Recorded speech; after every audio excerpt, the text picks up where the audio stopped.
Hey guys welcome back to our channel. అందరూ ఎలా ఉన్నారు? బాగున్నారు? నేను కూడా చాలా బాగున్నానండి. ఈరోజు మన వీడియోలో వచ్చేసి నేను శారీ పళ్ళుకు పెట్టిన పిన్ను ఎలా చేయాలో చూద్దాం. ఎవరైనా కొత్తగా ఛానల్ చూస్తున్నట్లయితే please subscribe my channel. Hey guys, నా దగ్గర వాడిన బ్లౌజ్ పీసెస్ ఉంటాయి కదా, దాంట్లో కొంచెం ఫ్యాబ్రిక్ని తీసుకొని వీడియోలో చూపిస్తున్నట్టుగా దాన్ని ఫోల్డ్ చేస్తున్నాను. ఫోల్డ్ చేసిన తర్వాత మనం ఒక కార్నర్ నుంచి స్టిచ్చింగ్ స్టార్ట్ చేయాలి. ఇప్పుడైతే నీడిల్‌కి ఒక్కొక్క బీడ్ ఎక్కిస్తున్నాను. ఒక వైట్ బీడ్ ఉంది కదా, దాన్ని ఎక్కించి తర్వాత మళ్ళీ ఫోల్డ్ చేసుకొని ముందు ఒక చిన్న ప్లీట్లాగా ఫోల్డ్ చేసుకొని దాని లోపల నుంచి మళ్ళీ ఎక్కిస్తున్నాను చూడండి. మీకు వీడియోలో చూస్తే బాగా అర్థమవుతుంది.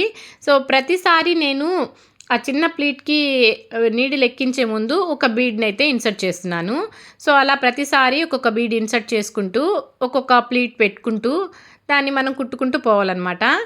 మీకు టోటల్‌గా కుట్టేసిన తర్వాత అర్థమవుతుంది. మధ్య మధ్యలో ఒక బీడ్ కనిపిస్తుంది. పక్క పక్కన ఫోల్డింగ్ కనిపిస్తుంది.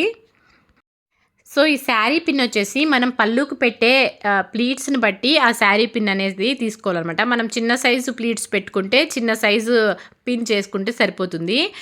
నేను పెట్టే ప్లీట్స్ తగ్గట్టు నేను ఇక్కడ ఈ పిన్ అనేది చేస్తున్నాను. ఇట్లాగా ప్రతి ప్లీట్‌కి మధ్యలో మనం ఒక బీడ్‌ని ఇన్సర్ట్ చేయాల్సి ఉంటుంది. అలా చివరి వరకు చేస్తే అవి దగ్గరకు వచ్చి దాని సైజ్ చూడండి కొంచెం తగ్గుతుంది కదా. ఈ సైజు ప్లీట్ పెడతాను అనమాట నేను. దానికి ఇప్పుడు చూడండి మధ్య మధ్యలో ఒక్కొక్క బీడ్ వచ్చింది కదా.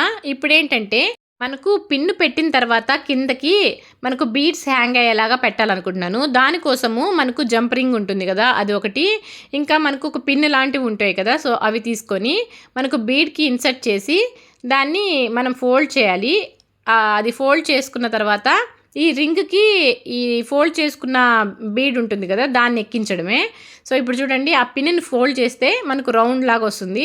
ఇప్పుడు జంప్ రింగ్‌ని ఈ ఫ్యాబ్రిక్‌లోకి ఎక్కించి నేను బీడ్ చేశాను కదా, ఆ బీడ్ హ్యాంగ్ అయ్యేలా చేశాను కదా, దాన్ని దీనికి లోపలికి ఇన్సర్ట్ చేసి ప్రెస్ చేసేస్తున్నాను. మీకు అర్థమవుతుంది వీడియోలో చూస్తే. నేను చెప్పేదానికన్నా ఎక్స్ప్లెనేషన్ కన్నా మీకు చూస్తే అర్థమవుతుంది. అన్ని బీడ్స్‌ని హ్యాంగ్ చేశాను చూడండి. ఇప్పుడు ఈ చివర ఆ చివర అంటే 2 కార్నర్స్‌లో మనము పిన్‌ని అయితే ఇన్సర్ట్ చేసుకోవాల్సి ఉంటుంది. అంటే అక్కడ అటాచ్ చేయాలి పిన్‌ని. ఎందుకంటే మనం పిన్ పెట్టుకోవాలి కదా. నేనేంటంటే ఫస్ట్ గమ్ అనేది దానికి అప్లై చేసి దానిపైన పిన్ పెట్టి దానిపైన మళ్ళీ ఒక క్లాత్ పెట్టానన్నమాట. అంటే ఆ ఫ్యాబ్రిక్ అంటే పిన్ మనకు కదలకుండా ఉండడానికి ఆ ఫ్యాబ్రిక్ పెట్టాను నేను. 2 వైపులా సేమ్ ప్రాసెస్ అనమాట. ఫస్ట్ ఫ్యాబ్రిక్‌కి గ్లూ పూసి దానిపైన పిన్ పెట్టి దాని పిన్ పైన కూడా గ్లూ పూసి దానిపైన ఫ్యాబ్రిక్ పెట్టాలి. ఇప్పుడు మనకు పిన్ రెడీ అయిపోయింది. చూడండి నాకు నేను పెట్టిన ప్లీట్స్ కంటే అది కొంచెం పెద్దది వచ్చింది కాబట్టి నేను పిన్ ఎడ్ చేశానంటే లోపల వైపు నుంచి పిన్ను ఇన్సర్ట్ చేశాను అనమాట. ఇలాగ లోపల వైపు నుంచి పెట్టాను. ఆ కార్నర్‌లో లోపల వైపు నుంచి, ఈ కార్నర్‌లో లోపల వైపు నుంచి పెట్టాను.